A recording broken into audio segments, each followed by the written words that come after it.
Welcome and thank you for joining Land and Property Focus, a program which would help us all to learn, have a discussion, and be empowered when it comes to issues pertaining to the land and property sector in Ghana.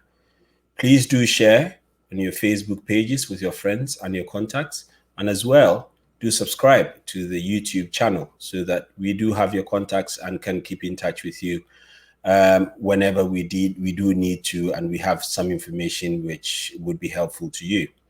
Today, I am bringing to you what I would call some tricks of the trade, or some tools that we use to help us to make informed decisions about land and property. And this is Google Earth Pro, which is a free tool that you can get on the internet and download onto your computers. And I'll take you through individual aspects of what the application offers and talk you through how that would help you to manage your land or to make an informed decision as to whether to buy land or to build and all those things that come with it. I would say clearly that this is not meant to be a professional advice or something which you should take and use as an absolute truth.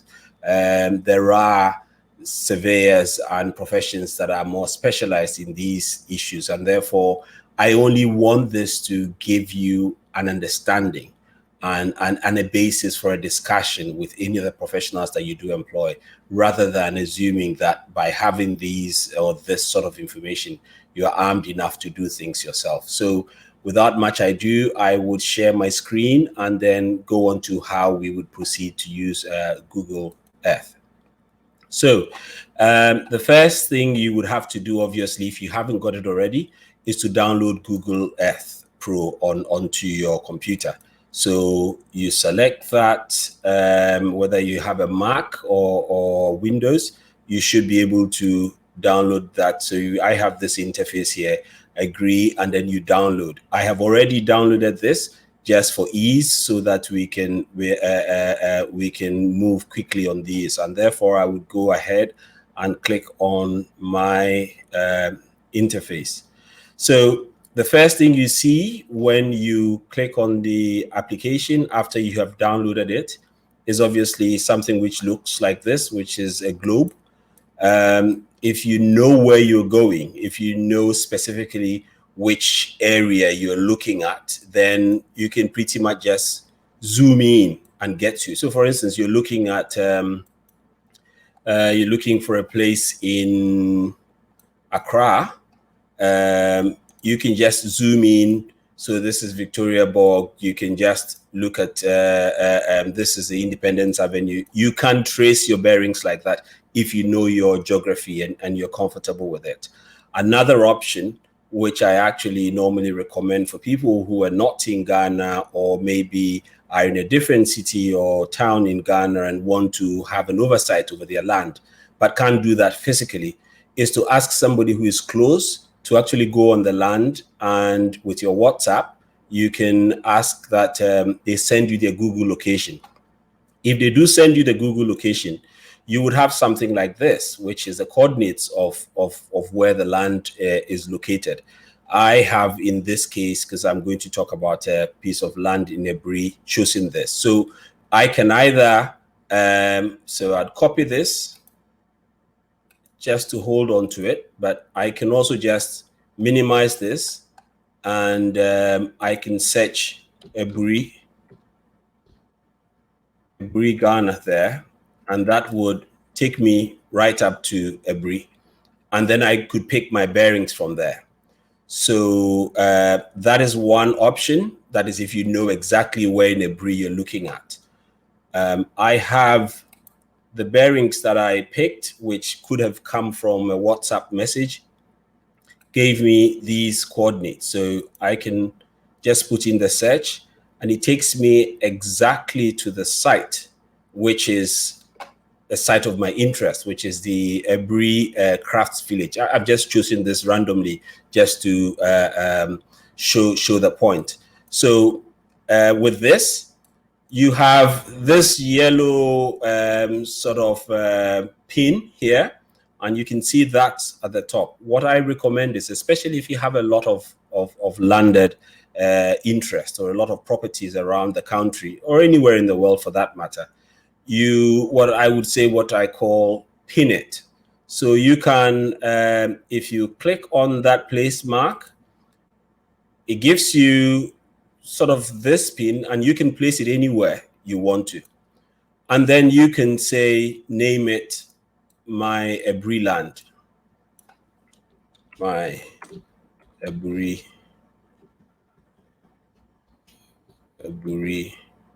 land. And save it. What happens is, on your desktop, whenever you launch the application, this will be pinned, so you don't have to keep searching for it.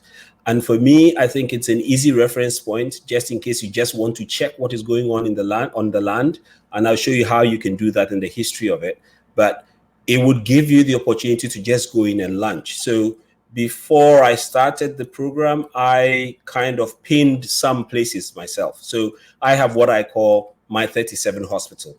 So if I do double click on that, it takes me right to 37 military hospital, which I picked up earlier on. So you see the vicinity. I have one which I call my MIM farm, which is near MIM in the Brongahafo region. I found a farm there which looked nice. So I put a pin right in there. So whenever you come and you're looking to do something there, and perhaps whilst I am in MIM now, I can go on and show you one other tool which you could use. So for instance, if you just want to measure the distance of the front of the farm, assuming that's the farm, you click on the ruler icon here, and then you put your cursor there. It drag it to whichever point you want to measure. So it can just be that you're having a discussion, a conversation with somebody, and it comes up that you want to build a wall by the side of the road, and you just want to know how long it is, rather than going to get a surveyor to do it. It gives you kind of a rough guide of how long that road is. You can also, with the same interface, go for a polygon. Now, let me clear this first. When you go for a polygon, and you can choose whether you want it in yards or in meters or kilometers. So let's say in this case, because a lot of our land is done in feet, let's choose feet. For a polygon, that will give you the entire area. So we can pretty much see a clear outline of this farm. So let's say we pick that as our first point. We pick this as our second point. Then we pick that as our third point. I think our second point didn't register correctly, but let's move on from there. We can pick another point here, and then, so you double click on those points, and that gives you your area. So it tells you exactly how big that land is. And if you just need it for a discussion point, these are some of the things that are very helpful for you to have. Then moving on from this, I think I had another pin for land in Ketan in the Western region, which I call my Ketan Railway. So you can go there easily and see what is there, the sheds, how it has moved or hasn't moved. I have another one which I called my Tamale Stadium, which is a very beautiful stadium in the heart of Tamale. So if that were one of the properties you're managing or one of the properties you own, you can easily go up there. So going back to the initial land, which is my Brie land, which I referred to. So once you double click on it, it takes you right up to the land that you're talking about. So this was what took us there, and this is my Brie land, which has been pinned to that location. Now, when you are here, you can actually do on the last but one icon, which says view in Google Maps. It gives you an interface where you can actually see Google Maps. Google Maps actually give you more in terms of, no thanks, you can close all these, but it gives you more in terms of names of places. So just in case you can't find your bearings and you just want to know exactly where you are, these would have, so a Brigel Secondary School, a senior high school is there, and it gives you some sort of positional awareness of where you are, just in case you're lost. So that's what that icon gives you. Now, the most important part of this, which I would want to bring to your attention, is what we have here with this timeline. So it's when you put your cursor on there, it shows historical imagery. Use time slider to move between acquisition dates. So Google Earth would have acquired pictures of every area in Ghana. Sometimes because of cloud cover and all that, it's not as clear as you would want it to be. But if you click on that, it gives you, so at this point, this is an image which was taken on the 22nd of December. So this is just yesterday. That's an image that was taken off the land yesterday. And this is how good it is. So if you have any dispute, if you have any issues that are going on a land which you really want to check, this gives you almost like sometimes within 2 to 3 months history of what is actually happening on the land, if you're not physically there or you're not able to actually go onto the land. So let's take the slider right up back. So you would see that for this particular area, the date goes right up to 22nd of January 2007. So that's how far back you can go. And for us as property surveyors, we're very interested in how the whole land use evolves. And sometimes there are things that we learn from to be able to advise clients. You would see that from 2007, if anything changes here, I would point you to it. So you have 2007, and then there's another one, 2008. Please just keep your eye on the color of these roofs and what may have happened as we go down the line. And then this is 2009. Then we have 2010. We have 2013. Now you would note that in 2013, the roof has changed and it appears that the whole area has been concreted. So these are the things that would make you, from a distant place, actually know what is happening in the vicinity. We have issues sometimes, for instance, that you buy a piece of land and the next day somebody sets up a poultry farm by the land. Or the next day somebody sets up a church or a mosque or a discotheque or something which is normally not something you'd expect to be in a residential area. Now, if you get offered land in a vicinity like that, you have to be able to look at such aerial imagery to be able to tell yourself whether it is a place you want to live in. So you have this as a craft market. You would also obviously see that these are somewhat quasi semi-industrial or very heavy use. So if somebody is offering you a piece of land here in this open area, you obviously have to be aware that it is going to be that, well, that all these cars parking there suggests that it is reasonably heavily used. And so it gives you some information on the land that you're actually being given to buy, or indeed, if this land is yours, it makes you aware of the issues that may surround your land and how you want to develop it. So we would move on still on the sliding scale. We come to 2014. So by then, the new roof has come in. This building has been completed. And then we move on to 2015. Not a lot has changed. We come to 2017. And you'd see that this building has changed. So if we go back to the last point it was taken, this building was almost just like a rectangular shed of a sort. This seems to have a roof because of the shadows that you see. That either was just some sort of walls or an outline. Now, once we come to 2017, you clearly see that something has happened here. So, for instance, if you feel that you have a piece of land and somebody's developing on it, and you are not able to go there physically because you work in Accra and the land is in Techimantia, you can actually, through Google Earth, check and make sure that, you know, at least you are kept abreast as to what may be happening there. And if you do find something which you cannot easily explain or you do not find acceptable, then at least you can act on it.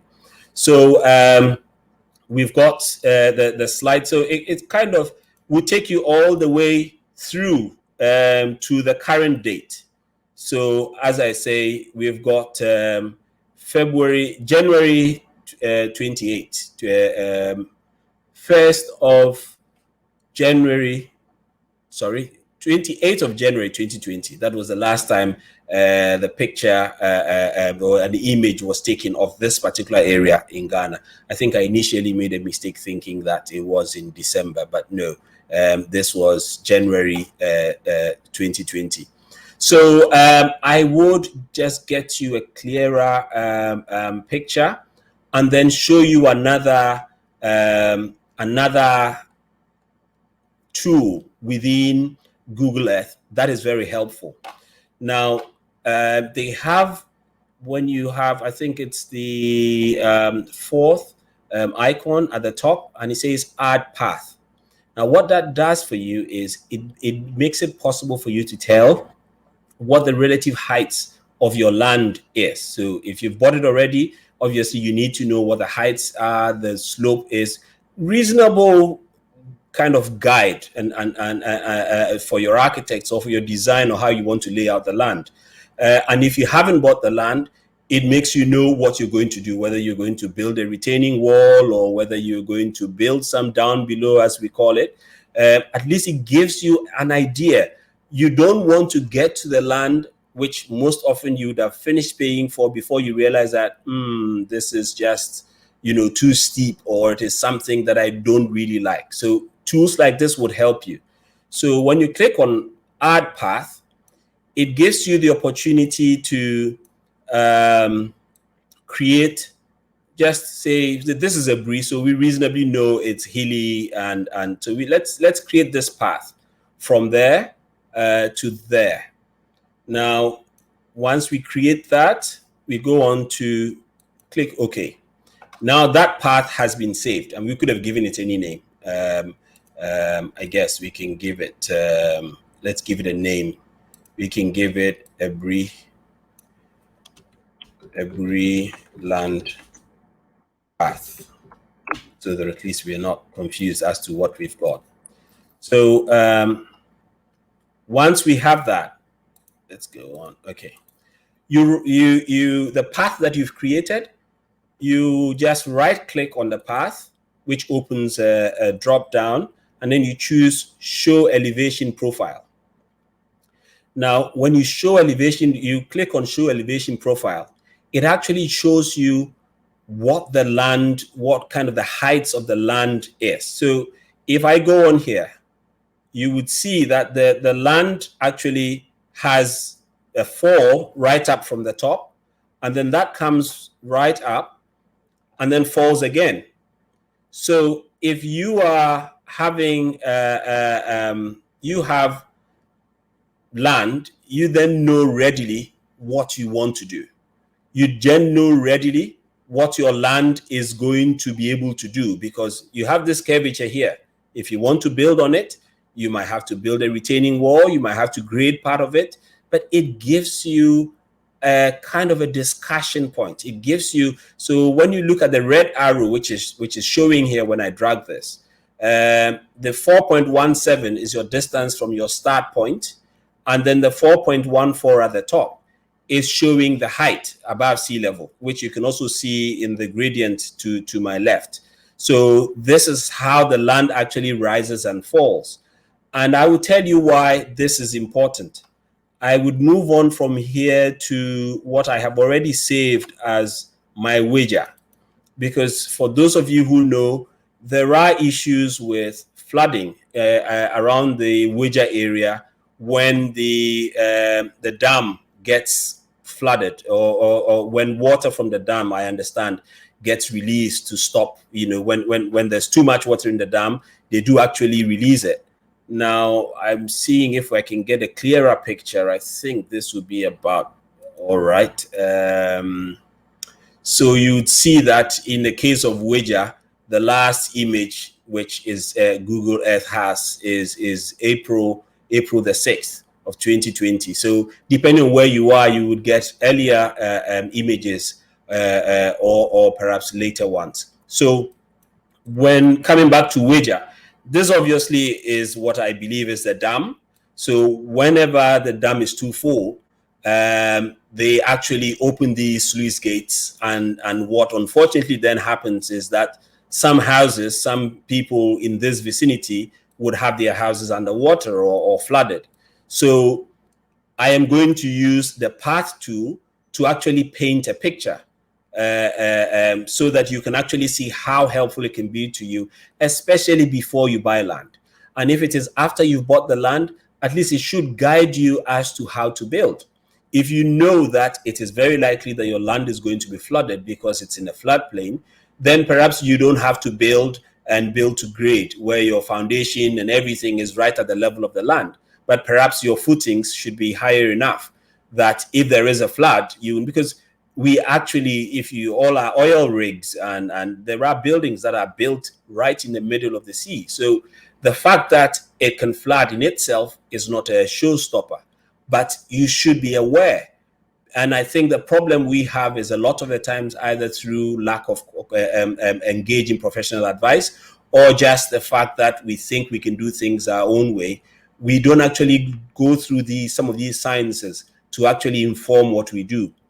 But your building is a lifelong investment, and you would want to make sure that it would withstand the test of time. You don't want your building to be flooded every year and it make your own life a mess or stressful. So using the path here in Ouija, just to prove a point, let me draw the line across here and then take it up to there. So we would save that, and then we go to that path, right click on it, and then say show elevation profile. Now you see what is happening here. So if we are looking at the height, so from this point of the land, we are seeing that it's almost 82 meters above sea level. So that's where the line starts. All the houses that are going down from here, so this part clearly is the riverbed. So you can see the green area there. And as we go further away to the east, the land is almost flat. So if this river overflows its bounds and then say comes up to this height, which is 20 meters above sea level, every house in this plain is most likely going to be flooded. Unless, of course, you've done something, you've built your house on stilts, or you've got some walls that are good enough to keep the water away, then unfortunately it's going to be flooded. So these are some of the tools that you can use to just give yourself an indication or a guide, especially before you buy. Sometimes when you've bought, it's a lost cause. You then have to mitigate your losses. You just have to do something that would make you enjoy your land, but perhaps accepting that there would be some sort of hardship that will come with it. But before you buy the land, most importantly, this is an opportunity for you to use Google Earth to actually look at some of these things and be able to then decide whether you're buying or you're not buying. What would happen in places like this is you might be sold the land when it's in the dry season. So you go there and it's dry as a bone and you think, oh, I've got perfect land. But when the rainy season starts, it's a different area. So another advice, which I think we gave in our initial show, was make sure you visit the land, at different times. But the best tool that you can get is Google Earth. Or any other application that makes you see what is happening, because you can clearly see, these green areas. You can clearly see where, the water actually goes from the dam once it's released. You can see it. So you can ignore it, and that's fine. But, you would then have to live with the consequences. Another point which, and I'll take us back to what I termed my brie land to make this point. So normally, you could have bought land and you could own title to the land. You could have registered it and done everything that you needed to do. But if somebody else moves onto that land and shows that they've been on that land for 12 years without you having come to tell them that, no, this land is mine and therefore you have to move off, or having taken action in court to actually move them from the land, you can lose that land legitimately through what we call adverse possession. So, for instance, we start this in 2007. In 2007, which was, let me switch this off. In 2007,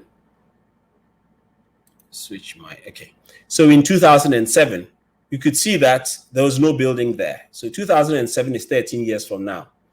Assuming that there was a proper building there and you had registered this land and traveled or decided never to go there, it is possible, and this is a double-edged sword.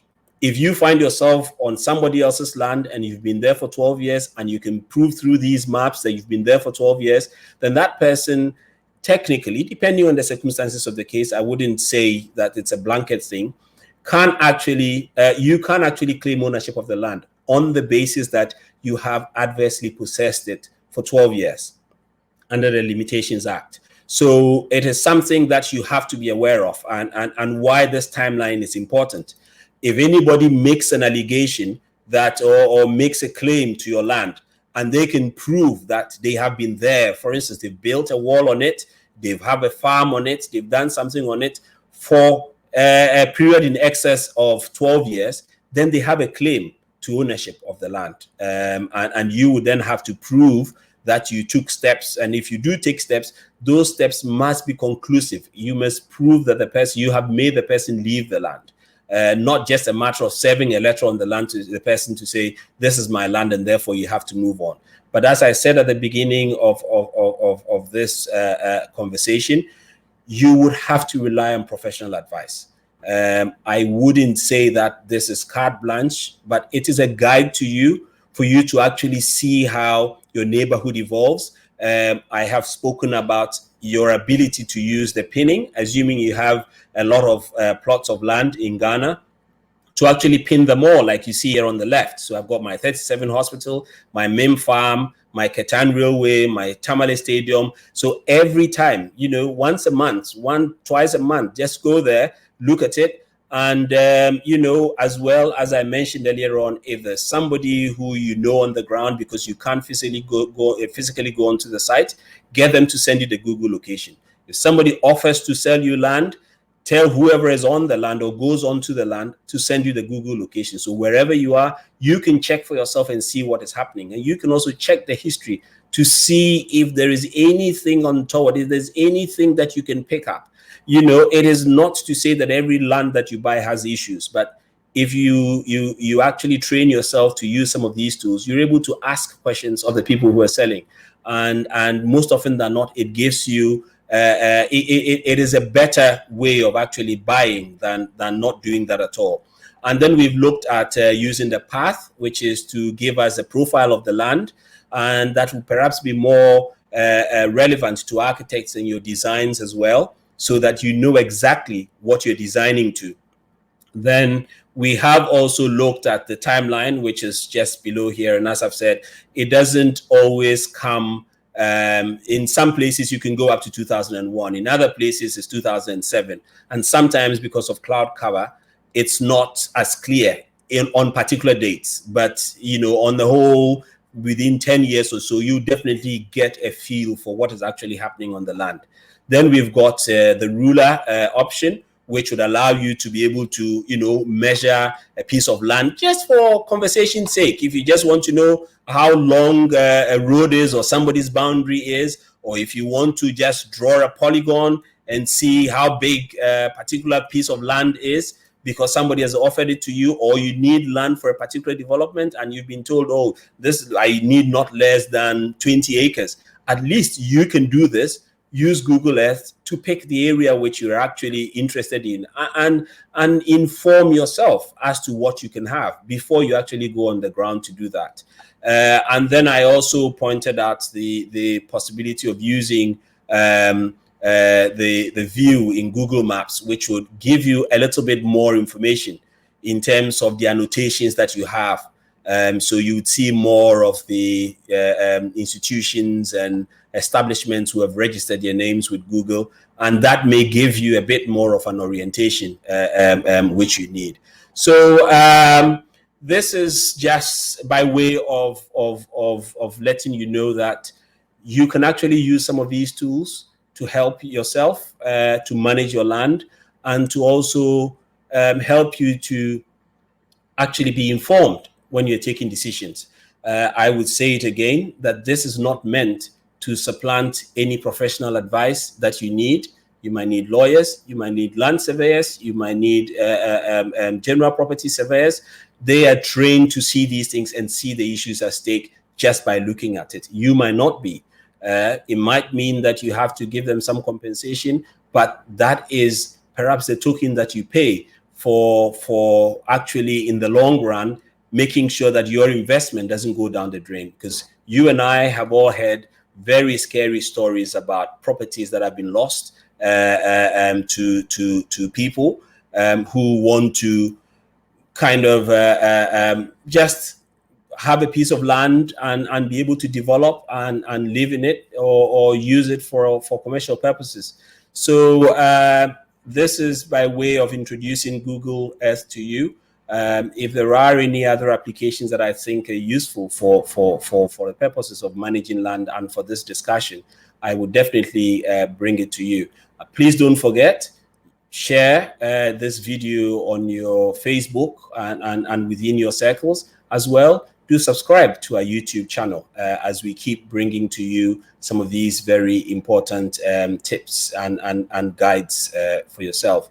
If you do have any specific information, documents, or things that you may not be able to send easily through Facebook or YouTube, please do send us an email at info@landpropertyfocus.com. And we will be very glad to look at it and give you some advice or guidance as to how to proceed. Thank you very much, and do have a wonderful day.